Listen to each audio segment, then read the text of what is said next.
За хэдүүлээ нэг ковидын дараа тохиолсон түүхэндээс ховорхон тохиох нь уул уурхаан ялангуяа нүүрсний үнийн циклийг бас нэг улс орныхоо хөгжил дэвшилд олигтой ашиглаж чадсангүй дээ. Нэг тийм шинэ баян чэйж өвчтөй юм шиг гэдэг загнаад нэг жоохон байсан санхүү гэхээ нөөцийг замбраагүй зарцуулаа. Тэгээд өнгөрсөн жилээс хойш одоо 2 дахь удаага төсвийн тодтол 2 дахь удаага 2 удаа төсөв ингээд жилийн дотор 4 удаа ярьлаа. Тэгээд бид нар төсвөө төлөвлөж чадахгүй байна уу? Эсвэл аргачлал нь буруу байна уу? Төсвийн доктортой байдлын санал дүгнэлт зөвлөмж арай өөр гараал байсан. Анх төсөв ярьж хахад сангийн сайдаас би тэр үед асууж л байсан. Төсвийн доктортой байдлын дүгнэлтийг харсан уу гэсэн харсан уншсан. Тэгээ та юу бодож байна гэсэн манай төсвийн доктортой байдлын зөвлөлийнх нь жоохон улс төрж байгаа маа гэж хэлж ирсэн чи би санаж байна. Одоо өнөөдөр 4 дахь удаага ийм яриа сууж хэдүүлээ. Тэгэхээр та нарын сангийн ам ямар мэдээллийг ашигладгийг ашиглаж байгаа мэдээлэл аргачлал чинь өөр байдаг юм уу? Яагаад та нарын энэ оруулж ирж байгаа энэ зүйл чинь ингээд өөр байдалтай. Ер нь явж гэхдээ төсвийн доктортой байдлын зөвлөл байна шүү дээ. Хоёр дахь асуулт нь яг үндсэндээ бол манай улс хэтэрхий хэд төвлөрчхөөд тэгээ үндсэндээ одоо Өмнөговь аймаг, Дорногов аймаг энэ жил нэг 1,734 тэрбум төгрөг улсын төсөв төлбөрт үүрэг хүлээсэн юм л да. Гэтэл одоо энэ төсвийн дотглоор явж нөгөө нэг 2 сайлынхаа үнээр нэг л хамаг мөнгөний төсвийг хасаа хийсэн баг юм. Түрүүн тэр сангийн яамны нэг нөхөр хариулж гаргадсан лээ. Үндсэндээ Өмнөговоос 16, Дорноговоос 20 тэрбум орон нутгийн хөгжлийн сангаас нь хасчихж байгаа юм шүү дээ. Энэ аргачлал нь бас зөв юм уу? Эсвэл хууль нь болохгүй байгаа мó? За энэ хоёр асуултыг сангийн сайдаас, ерөнхий сайдаас түрүүн таны хийсэн мэдээлэлд ер нь ойрын 2 жилдээ нүүрсний үн өсөхгүй юм шиг байна. Ер нь энэ нүүрсний экспортын орлого огцон буурснаас үүдэх төсвийн алдагдал бол таны энэ шин засгийн газрын хамгийн том сорилт болох нэ. Тэгэхээр ирж байгаа он жилүүдэд энэ улс орн бас төсвөөсөө гадна нэг хөрөнгө оруулалт, ойр зургийн асуудлыг шийдэж явах хэрэгтэй. Гэтэл нөгөө талдаа бас хуулийн хязгаарлалт бий бид нарт. Уг нь хөгжлийн банкыг энэ томоохон төсөл хөтөлбөрүүдээ, мега төслүүдээ санхүүжүүлэх гээд байгуулсан чинь нам дамсан хэдэн хулгайч нар тоноод одоо актив байхгүй. Зээл наран туяа очиод харин нэг жоохон зэгцэлж явах шиг байгаа юм. Гэхдээ одоо тэнд зээл гарч байгаа юу? Мэдэхгүй. Бараг үгүй баха. Тэгэхээр энэ цаашдаа хөрөнгө оруулалтаа болоод энэ мега төслүүдээ яг ямар зарчмаар хөдлөх гэж байгаа. За сая энэ юу минутанд дуусчих шиг байна. Дахиад минут авчи. Танай бүлгийн хурал дээр ярьсан юм шиг байна л да.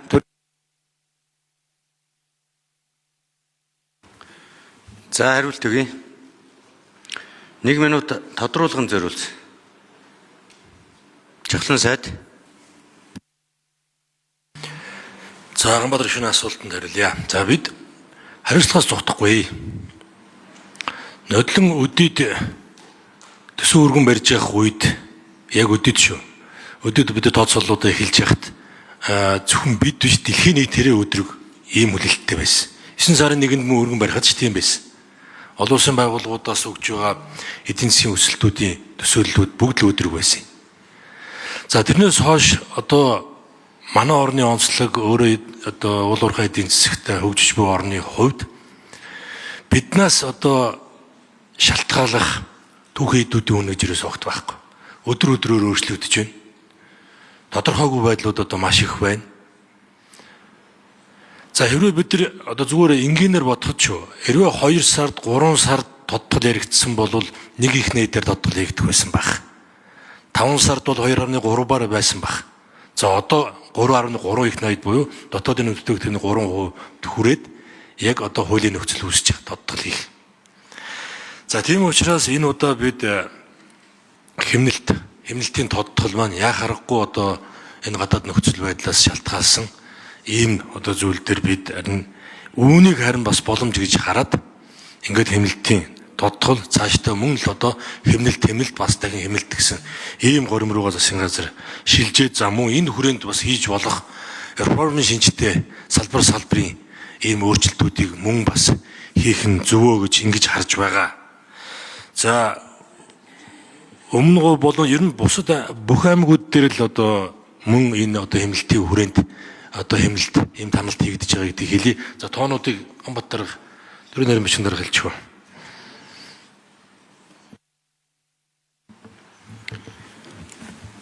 За дөрөвдүгээр эндрээс нэмэлт хариулт өгье.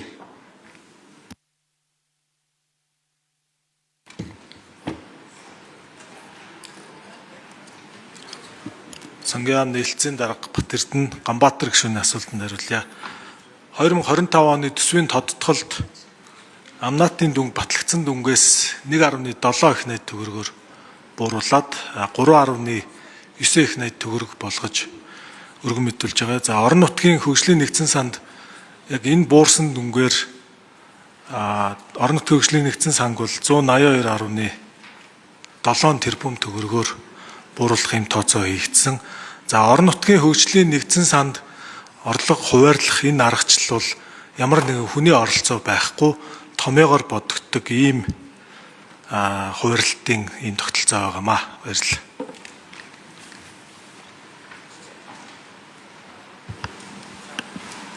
Болсон уу? Тодруулах юм уу? За ерөнхий сайд нэмж хариулт өгье. Ганбаатар гишүүний асуултанд хариулъя. Ер нь бидний байнга ярьдаг бөгөөд чаддаггүй нэг зүйл бол эдийн засгаа төрөлжүүлэн солонгоруулна гэдэг. Ийм учраас хөдөө аж ахуйн экспортыг үндэсний үйлдвэрлэлийг дэмжих, дээр нь аялал жуулчлал, IT салбар, зэрэг салбарыг дотоодын нэвтрүүлэгтүүний 20% хүртэл өсгөж хөгжүүлэх юм төлөвлөгөө боловсруулалт даалгавар гэсэн энэ чиглэлээр ажиллаж байна. Намар төсөв боловсруулах үед оруулж ирнэ.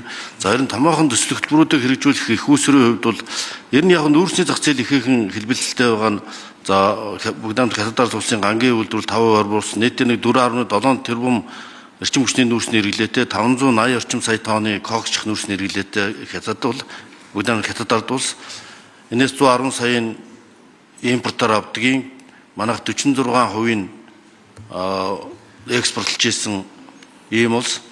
Тэгэхээр ер нь цаашдаа бас энэ дэлхийн эдийн засгийн байдал дагтурж байгаа сүүлийн үеийн Минут нэмж өгье. тийм учраас Монголын нүүрсний экспортын үнэ хятадын өмнөд дунд бүсийн үнэ баталгаагүй биш харин хойд бомд бахай бүсэд илүү уян хатан дунджаар $87-аас $88 хүрч дагтурж байна. Монголын коксчих нүүрсний үнэ хятадын үнээс 20-50% өндөр харин эрчим хүчний нүүрсний түүнээс бага байдаг. Мега төслүүдийг хөтлөхдөө ерөнхий сайдын дотоод хөрөнгө оруулалтыг татах, концесс төр хувийн хэмжээний түншлэлийн хамтын ажиллагааг өргөжүүлэх, за төрийн хүчний компанийн оролцоог хязгаарлаж ил тод нээлттэй санхүүжилтийн схем баримтлах бодлого баримталж байна. За тулгуурлал мега төслүүдийг хэрэгжүүлэхдээ нэг $5 тэрбум гадаад их усүр, $1-2 тэрбум дотоод хөрөнгө, 30% хөрөнгө оруулалтын хувийн хэмжээний оролцоотой концессийн хэлбэрийг хослуулан хэрэгжүүлэх төлөвлөгөөтэй байна. Ер нь бидний хувьд одоо хөрөнгө оруулалтыг нэмэгдүүлэх тодорхой бодлогод ялангуяа эрчим хүчний салбарт хувийн хэмжээний хөрөнгө оруулалтыг гадаадын хөрөнгө оруулалтыг дэмжих ийм тодорхой яриа. За 1 минут нэмж өгье. За хэдийгээр их цаг тулгууч гэсэн Монголын эдийн засгийн форумыг энэ 7 сарын 8-9-ний хооронд зохион байгуулна. Гадаад түнш хөрөнгө оруулалтыг урьж байна. Эгийн голын усан цахилгаан станц болон томоохон төсөл хөтөлбөрүүдийг хэрэгжүүлэхээр амжилттай яриа хэлцээнүүд эхэлсэн байгаа. Нааштай үр дүнгууд энэ ондоо багтааж гарна гэдэгт итгэж байна. Гэхдээ энэ бол 1-2 жилийн хугацаанд суурин тавьж хэрэгжих хамгийн багадаа юм төслүүд ээ. Ер нь ирээдүйг гэрэлтэй болохоор энэ хямралыг боломж олгож ашиглахын тулд өнөөдрийн төсвийн тодтолоос эхлээд төсвийн тодтол хийсний дараа хямралыг боломж олгож ашиглаж эдийн засгийн шинэ өсөлтийн бүтцийн нэг бүтээгдэхүүнээс хамааралтай экспортын зах зээлийг төрөлжүүлэх, өргөжүүлэх шийдвэртэй арга хэмжээнүүдийг бид хэрэгжүүлэхээр төлөвлөж байна. Эдийн засгийн бүтцийн өөрчлөлтийг хэрэгжүүлнэ.